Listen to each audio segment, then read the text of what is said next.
बाबा नारायण दास राजकीय कला महाविद्यालय के हिंदी साहित्य के प्रथम वर्ष के सभी विद्यार्थियों का आज की इस कक्षा में बहुत बहुत स्वागत और अभिनंदन करती हूँ। प्रिय विद्यार्थियों, जैसा कि आपको विदित है कि हम भक्तिकालीन साहित्य की राजनीतिक परिस्थितियाँ कल पढ़ चुके हैं कक्षा में। आज हम कुछ और बात करेंगे जो सामाजिक परिस्थितियों की तरफ भी हमारा जो उस समय का जो वातावरण था उसकी ओर भी इंगित करता है। बहरहाल सामाजिक परिस्थितियों की अगर हम बात करते हैं तो उस समय हिंदुओं और मुसलमानों के का जो एक आपस में एक इंटरेक्शन शुरू हुआ, एक आपस में लेन देन शुरू हुआ, क्योंकि जितने भी शासक वर्ग से जुड़े हुए लोग थे, वो जो बाह्य आक्रमणकारी के रूप में जो हिंदुस्तान आए थे, उन्होंने धीरे धीरे यहाँ पर साम्राज्य स्थापित करते हुए धीरे धीरे यहाँ के सामाजिक परिस्थितियों के साथ में तालमेल बिठाना शुरू कर दिया था। तो इस तरह से वो एक आदान प्रदान का काल बन करके सामने आता है। हिंदू समाज जो है वो जाति की कट्टर एक जकड़न में जो फंसा हुआ था, वो जिसके विवाह के नियम, अंधविश्वास, बहुत सारी रीति रिवाज, परंपराएं वो ऐसी हो गई थी कि जैसे बहुत ज़्यादा नियम और कट्टरता की तरफ चलती चली जा रही थी। तो लेकिन ऐसा हुआ कि बाद में कालांतर में हिंदू और मुसलमानों के परस्पर विवाह के भी कुछ उदाहरण हमें मिलते हैं, भले ही उसके पीछे कुछ राजनीतिक कारण रहे हों कि जहाँ पर राजनीतिक रूप से एक संगठित होने के लिए एक राजा दूसरे राजा से संबंध स्थापित करता है, चाहे उसी रीति से हो, लेकिन फिर भी जो विवाह की परंपरा जो है आपस में होने लगी थी, उससे जो सामाजिक सामंजस्य है वो बढ़ने की शुरुआत हो गई थी। जैसे कश्मीर के सुल्तान की जो राजकुमारियां थीं, उन्होंने हिंदू सामंत से उनका विवाह किया गया और उनके जो पुत्र हुए उनका विवाह जो है वो हिंदू सेनापति की पुत्री से हो जाता है। तो आम रिवाज नहीं था, एक आम जनता और मध्यवर्गीय जनता में ये इस तरह की परंपराएं नहीं थी, लेकिन फिर भी शासक वर्ग के बीच में इस तरह के संबंध स्थापित होने लगे। हालांकि 14वीं शताब्दी में हम देखते हैं कि खान पान और छुआछूत और जातिगत कट्टरता आम जनता में ज़्यादा उभर करके आई है। शेरशाह सूरी ने जब जमींदारी प्रथा समाप्त कर दी तो मुगलों ने उसे पुनः स्थापित कर दिया था। ऐसे में राजा, बादशाह, जागीरदार ऐश्वर्य का भोग करते थे और जब वो अपने उस सत्ता के अहंकार में बहुत सारी इस तरह के कृत्य भी हो जाते थे कि आम जनता के लिए वो बहुत दुखद परिस्थितियाँ थीं। हालांकि कुछ बादशाह ऐसे थे कि जो रोज़मर्रा के उसमें अपनी प्रजा के दुख दर्द को सुनते थे और उनका कोशिश भी करते थे कि उनको उसका समाधान किया जाए, लेकिन फिर भी धीरे धीरे जो है वो परिस्थितियाँ, सामाजिक स्थितियाँ जो हैं वो थोड़ी सी विकट होती चली गई, क्योंकि जो ऐसा माना जाता है कि जाति परिवर्तन जो है बहुत सुखद रूप से या बहुत स्वाभाविक रूप से लोगों ने स्वीकार नहीं किया था, और जहाँ इसमें बलात् प्रयोग होता था तो उसमें व्यक्ति की अस्मिता और उसकी जो मानसिक स्थिति है वो कहीं ना कहीं कुंठित होती चली जाती है। और जहाँ तक ऐसा होता था कि हिंदू स्त्रियों पर कुछ सामाजिक रूप से इस तरह के प्रभाव हुए कि बलात् उन्हें उठा करके ले जाया जाता था, तो ये सब प्रतिरोध करने के लिए हिंदुओं में धीरे धीरे जो है घूंघट प्रथा शुरू हो गई और उसके अलावा बाल विवाह की कुप्रथा भी प्रचलन में आ गई थी, क्योंकि ऐसा भय रहता था कि बेटी को अगर बहुत लंबे समय तक घर में रखेंगे तो वो सुरक्षित नहीं रहती है। तो ये जो प्रक्रिया थी वो समाज में उस तरह से घर करने लगी, जो धीरे धीरे पर्दा प्रथा, बाल विवाह, इस तरह की कुरीतियाँ धीरे धीरे समाज में आने लगीं। और चूँकि आर्थिक दृष्टि से भी जो है वो प्रभाव पड़ता चला गया, धीरे धीरे हिंदुओं के बीच में जो गरीबी थी, जो कुप्रथाएं थीं, जो अंधविश्वास थे, वो और भी विकट विकराल रूप धारण करते गए। और इसके अलावा कुछ एक अच्छी चीज़ें भी हम देख सकते हैं कि वास्तुकला, चित्रकला या धर्म और साहित्य के क्षेत्र में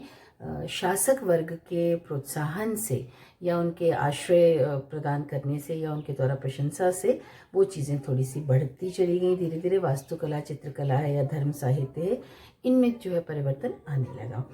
और इसीलिए हम देखते हैं कि भवनों और चित्रों में राजपूत शैली और मुगल शैली का एक संयुक्त रूप, समन्वित रूप है, वो भी आपको नज़र आता है। कुछ धार्मिक परिस्थितियों की बात करें तो आदिकाल में चूंकि वज्रयानी सिद्धों और कापालिकों ने पूर्वी भाग में और नाथपंथी योगी ने पश्चिमी भाग में कुछ अटपटी वाणी के प्रचार प्रसार के साथ में अपनी अपनी रचनाएं भी प्रस्तुत की थी, और इस तरह का जो प्रयोग था उससे जनता के बीच में जो धर्म का जो सच्चा स्वरूप है वो कहीं ना कहीं लुप्त होता चला जा रहा था। तो ऐसे में जो बौद्ध धर्म की या नाथ संप्रदाय की और इनकी जो विकृत स्वरूप था वो धीरे धीरे लोगों के बीच में एक कहना चाहिए कुंठा ज़्यादा बढ़ती चली जा रही थी। और उनके जो गुह्य रहस्य थे, छद्म मोक्ष की प्राप्ति की जो बात थी, या शमशान साधना थी, या इस तरह के और भी बहुत सारे प्रयोग थे जिनसे कि धर्म का विकृत रूप ज़्यादा उभर करके आ रहा था। अब ऐसे में जो भक्ति का आगमन है वो एक अलग तरह से लोगों में जन चेतना का संचार भी कर रहा था, और लोगों में एक कहना चाहिए कि एक विश्वास और आस्था का प्रचार करने की शुरुआत हो चुकी थी।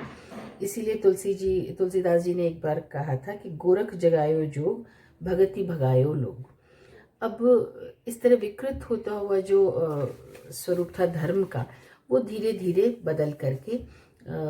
भक्ति आंदोलन के साथ में जब परिवर्तित होता है, तो शुक्ल जी के शब्दों में अगर मैं कहती हूँ तो ये प्रवाह ऐसा विस्तृत और प्रबल था कि उसकी लपेट में न केवल हिंदू जनता देश में बसने वाले सहृदय मुसलमानों में से भी बहुत से लोग इसमें चल करके आ गए, और उन्होंने भक्ति की धारा प्रवाहित करने में अपना योगदान दिया। जैसे रहीम है, रसखान है, ऐसे बहुत सारे कवि हैं। प्रेम स्वरूप ईश्वर को सामने लाकर भक्त कवियों ने हिंदू और मुसलमानों दोनों को ही मनुष्य के सामान्य रूप से परिचित कराया और भेदभाव के दृश्यों को पीछे कर दिया। ये शुक्ल जी की पंक्तियां हैं। अब चूंकि भक्ति की लहर दक्षिण से आई थी, शंकराचार्य ने बहुत पहले अद्वैत का जो प्रतिपादन किया था उससे हिंदू धर्म में आस्था का पुनः बीजारोपण सा हो गया था।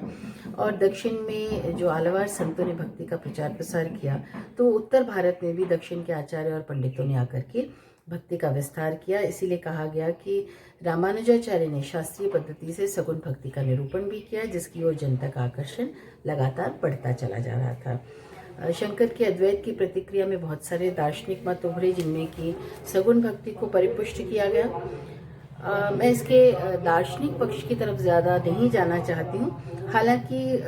गुजरात के मध्वाचार्य ने द्वैतवाद का प्रवर्तन किया, वल्लभाचार्य ने शुद्धाद्वैतवाद का प्रवर्तन किया, जिससे भगवान कृष्ण और राधा की भक्ति का विधान है। और इन सब का जो परिवर्तित लोक स्वरूप है वो हमें कृष्ण भक्ति शाखा में अलग से दिखाई देता है, राम भक्ति शाखा में दिखाई देता है। दूसरी और 15वीं शताब्दी में रामानुज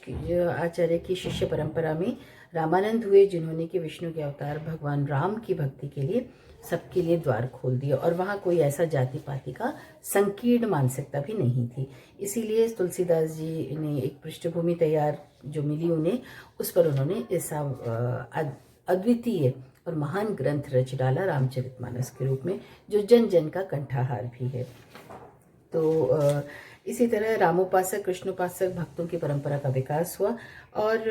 काव्य को प्रौढ़ता पहुंचाने का कार्य तो इन्हीं कवियों ने किया। एक और सगुण भक्ति की पृष्ठभूमि तैयार थी, तो दूसरे मुसलमान जो है अपने को यहाँ का निवासी मान करके यहाँ की परिस्थितियों के साथ में घुल मिलने लगे थे, और धीरे धीरे जो है वो सूफी परंपरा भी यहाँ पर आ गई उस रूप में कि जहाँ पर मुस्लिम जो धर्म के कुछ विश्वास भी यहाँ आए, और सूफी जो है भारतीय अद्वैतवाद के संपर्क में आने से उन्होंने अपने आप को भारतीय कथाओं में लौकिक कथाओं के साथ गूंथ करके जायसी प्रभृति जो कवि थे उन्होंने पद्मावत जैसी रचनाएं रची।